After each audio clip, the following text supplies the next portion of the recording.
에스더 1장 1절에서 12절까지의 말씀. 구약 성경, 제 성경으로 한 750면쯤에 있습니다. 에스더 1장 1절에서 12절까지의 말씀. 1절부터 12절까지 저와 함께 교도하시겠습니다. 이 일은 아하수에로 왕 때에 있었던 일이니 아하수에로는 인도로부터 구스까지 127지방을 다스리는 왕이라. 왕위에 있은 지 제3년에 그의 모든 지방관과 신하들을 위하여 잔치를 베푸니 바사와 메대의 장수와 각 지방의 귀족과 지방관들이 다 왕 앞에 있는지라.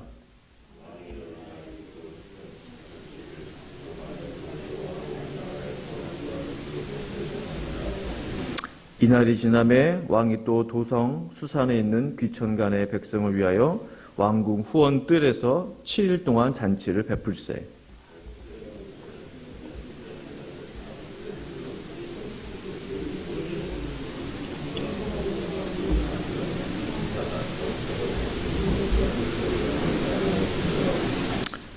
금잔으로 마시게 하니 잔의 모양이 각기 다르고 왕이 풍부하였으므로 어주가 한이 없으며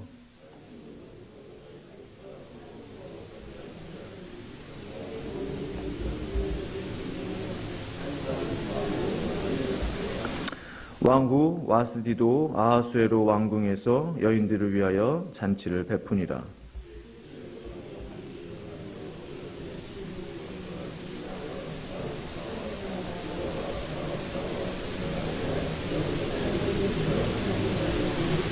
왕후 와스디를 청하여 왕후의 관을 정제하고 왕 앞으로 나오게 하여 그의 아리따움을 뭇 백성과 지방관들에게 보이게 하라 하니 이는 왕후의 용모가 보기에 좋음이라. 그러나 왕후 와스디는 내시가 전하는 왕명을 따르기를 싫어하니 왕이 진노하여 마음속이 불붙는 듯 하더라. 아멘. 간밤에 잘 주무셨습니까? 네. 감사합니다. 날씨가 어제도 굉장히 덥고 아침에도 좀 많이 목 좀 푹푹 찐다고 그러죠? 예, 좀 그런 날씨인 것 같은데요. 에스더서의 시작은요, 하나님의 어떤 말씀이나 혹은 선지자의 어떤 복음이나 또는 주의 종들의 어떤 삶의 이야기로 시작하지 않습니다. 아시는 분들은 잘 아실 건데요. 에스더서는 그 세속 국가인 바사 제국 페르시아의 그 아하수에로, 바사가 페르시아인데요. 아하수에로 왕의 이야기로부터 시작이 됩니다. 마치 한 편의 연극을 보는 것처럼, 한 편의 영화를 보는 것처럼 큰 잔치와 축제의 모습으로 시작이 돼요. 하나님이라는 단어가 단 한 번도 등장하지 않는 책입니다. 성경에 이제 성경으로 이제 들어와 있는 거죠. 그런데 에스더서는 마치 숨겨진 보석처럼, 보화처럼 하나님의 그 역사하심과 진리, 마치 무대 뒤에서 모든 것을 연출하시는, 이 연출자는 무대에 딱 등장하지 않잖아요. 감독은 영화에 막 나타나지 않잖아요. 가끔 감독이 배우도 하고 감독도 하고 하긴 하지만 대체적으로 감독은 보이지 않는, 마치 하나님이 그런 역할로 계신 것 같아요. 에스더서는. 그러나 하나님의 역사하심과 진리가 숨겨져 있는 보석과 같은 책이 에스더이겠습니다. 1장 1절은 이렇게 시작을 해요. 이 일은 하면서 아하수에로 왕 때에 있었던 일이니 아하수에로는 인도로부터 구스까지 127지방을 다스리는 왕이라. 지도를 제가 살펴보니까요, 인도 북쪽 지역, 파키스탄 쪽부터 지금의 그 아프리카, 에티오피아까지 이르는 광대한 영토예요. 당시 세계 최대의 국가 바로 바사 페르시아였습니다.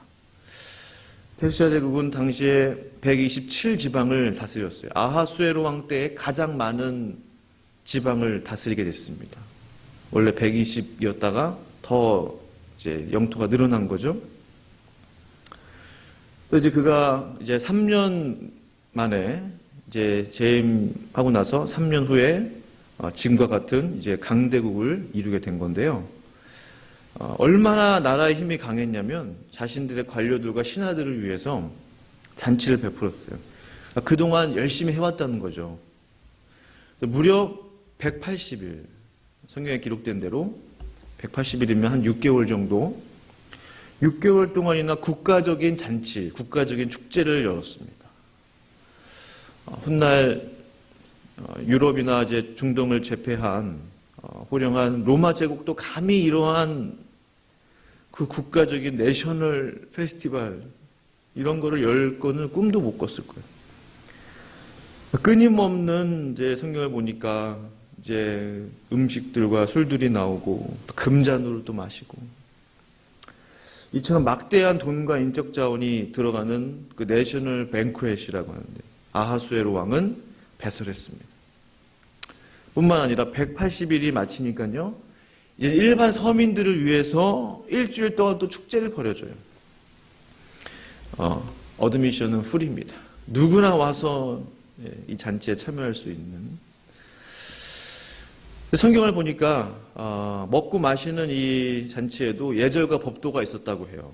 세상 임금이었지만 이만한 나라를 이루려면 흥청망청 물론 인심 좋게 다 베풀지만 다 그 외에도 예절이 있고 법도가 있는 먹고 마시는 일에도 예의를 갖추면서 질서를 지키면서 하라는 그 왕의 명령이 있었습니다. 그 누구도 뭐 술을 억지로 마시게 한다거나 하지 않았다는 거죠. 또 당시에 그 바사 제국의 그 지금의 축제는 남녀가 따로 분리되어서 축제를 벌인 것으로 이렇게 되어 있어요.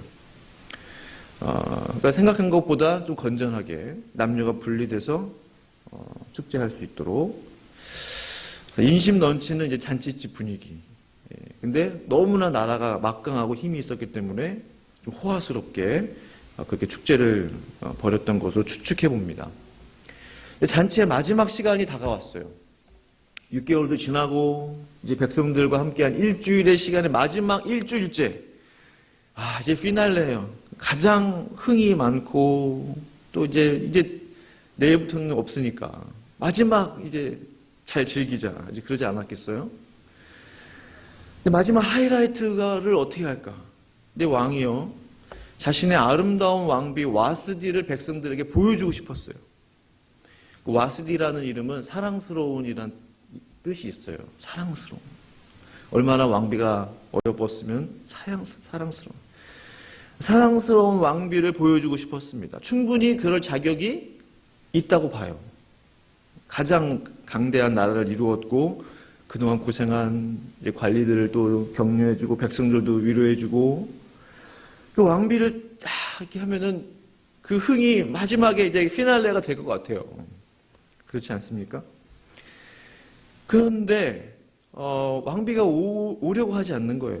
역사학자 요세푸스에 의하면 여러 번 갔다고 해요. 궁중 내시들, 이의 이름이 지금 7명이 기록되어 있어요, 성경에. 무후만, 비스다, 하르보나, 빅다, 아박다, 세달, 가르가스. 7명의 그 궁중 내시들, 신하들을 보냈습니다. 그것도 여러 번. 그런데 여왕이 오려하지 않는 거예요.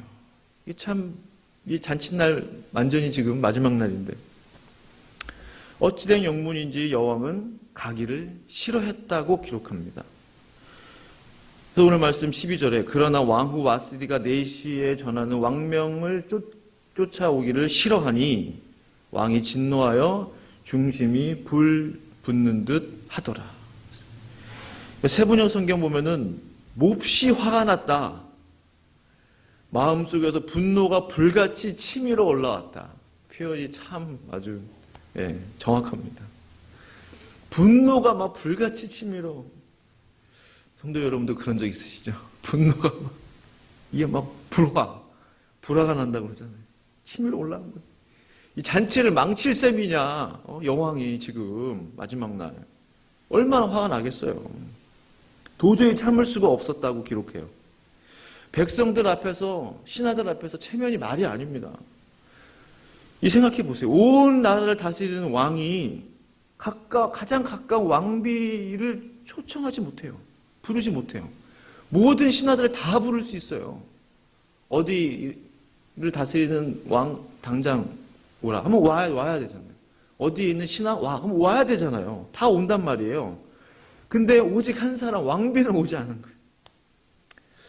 이 모습을 보면서 야, 참 아무리 절대 권력을 가진 왕이라도 왕비의 마음을 얻지 못하니까 참 아무것도 아니구나. 축제 마지막 날을 망치게 되는구나. 밖에서 아무리 잘 나가는 사장님, 회장님이라도 안사람의 마음을 얻지 못하면 이게 묘해요. 이게 별 볼일 없게 되는 거예요. 여성분들의 권위가 이렇게 신장된다. 예. 가정에서 배우자의 마음을 얻지 못하면 이게 참 망신이에요. 참 삶이 힘들어요. 무슨 의미가 있을까? 그런데 성도 여러분, 이 막강한 권력을 가진 당대 최고의 이 왕 아하수에로는요, 자신의 분노를 곧바로 쏟아내지 않아요. 화가 났어요. 막 불화가 막 나요. 그런데 그거를 쏟아내지 않아요. 이런 면에서 참 아하수에로 왕은 대인배였던 것 같아요. 왕의 명령에 여러 차례 불순종한 왕비의 문제를 놓고요. 이거는 국가적인 문제일 수도 있어요. 왜냐하면 공식적인 왕이 이제 왕비를 이렇게 오라고 했는데 왕비도 순종해야 되는데 이제 오지 않은 거니까. 대신들과 논의했다고 성경은 기록해요. 그 다음 구절들을 보시면요. 자기 마음대로 막 왕이라고 당장 뭐 왕비를 끌어내라 뭐 이러지 않고 당장 뭐 어떻게 하지 않고요. 이 문제를 자신의 신하들과 논의해요. 이거 어떻게 하면 좋을까요? 현자들과 대신들과 그 회의 끝에 아하수에로 왕은 왕비를 폐위시킵니다. 이거 개인적인 문제가 아니라는 거죠. 저는 이 장면에서 와스디 여왕은 어째서 왕의 명령을 따르지 않았을까? 고민을 좀 해봤어요. 한참 잘 나가는 세계 최대 국가의 왕비예요. 지금으로 말하면 대통령의 영부인쯤? 사실은 그 이상이죠. 그 당시는. 절대 권력. 세계 각국의 정상들이 모인 자리에서 여러분께 제 아내를 소개하겠습니다 했는데 영부인께서 오시지 않겠답니다 라는 비서실장의 말을 듣는다고 생각해 보세요. 이 얼마나 난감해요. 그보다 더 큰 일인 거죠. 절대 권력. 조금만 지혜롭게 생각하면 왕비는 싫어도 나가야 됐었어요. 싫어도. 그런데 왕의 부름에 끝까지 거절합니다. 왜 그랬을까? 도대체 그 와스디 왕비가 무슨 생각을 했을까? 너무 궁금한 거예요. 도대체 무슨 생각으로 일부러 나가지 않은 거잖아요. 일부러. 자신이 나가지 않으면 어떤 일이 펼쳐질 거라는 것을 알고 있어요. 분명히. 큰일이 난다는 거죠. 왕의 얼굴에 내가 본때를 보여주겠다. 이참에 체면을 분명히 그 생각이 있지 않았겠습니까? 겨우 3년밖에 되지 않았던 왕비의 자리를 내어놓기는 쉽지 않았을 거예요. 그러나 와스디 여왕은 그 길을 선택을 했어요. 사람의 마음은 참으로 알 길이 없습니다. 성도 여러분. 그러나 하나님은 사람의 마음을 잘 아세요. 그래서 열왕기상 8장 39절 이렇게 말씀하고 계시죠. 주는 계신 곳 하늘에서 들으시고 사하시며 각 사람의 마음을 아시오니 그들의 모든 행위대로 행하사 갚으시옵소서. 주만 홀로 사람의 마음을 다 아심이니이다. 주만 홀로 사람의 마음을 다 아신다 그랬어요. 제가 이 이야기를 보면서 영화 같은 이야기를 성경 말씀을 보면서 오직 사람의 마음을 아시는 하나님께서 이 모든 일들 가운데 역사하고 계시는구나. 마치 연출가처럼 감독처럼 뒤에서 아하수에로 왕은 6개월 동안의 국가적 잔치를 벌였고 7일 동안의 백성들과의 잔치 후 여왕 와스디를 백성들 앞에 불러내요. 왜 그런 마음이 들었을까? 그 마음을 누가 넣었을까? 바로 사람의 마음을 아시는 하나님이십니다.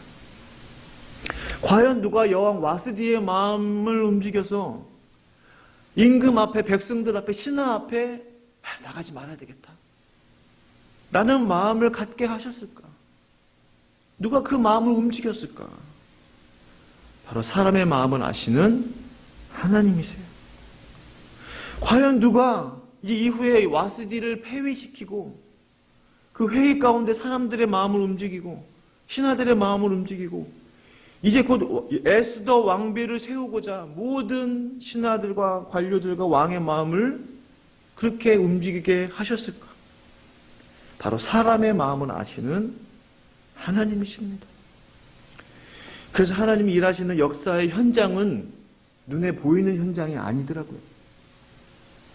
눈으로 보이는 그 현장 이면에, 이전에 하나님이 역사하시는 역사의 현장은 사람의 마음속이셨어요. 사람의 마음속이 하나님의 역사의 현장이에요. 믿든 믿지 않던, 하나님을 알던 하나님을 알지 않던 상관없습니다.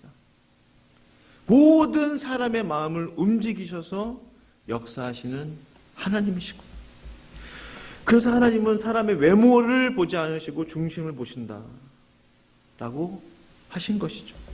사람의 중심을 보시면서 일하시기 때문에, 사람의 중심을 보시면서 역사하시기 때문에, 이 사람의 중심, 저 사람의 중심, 나의 중심을 꿰뚫어 보시면서 홀로 당신의 놀라운 역사를 성취해 가시는 것입니다.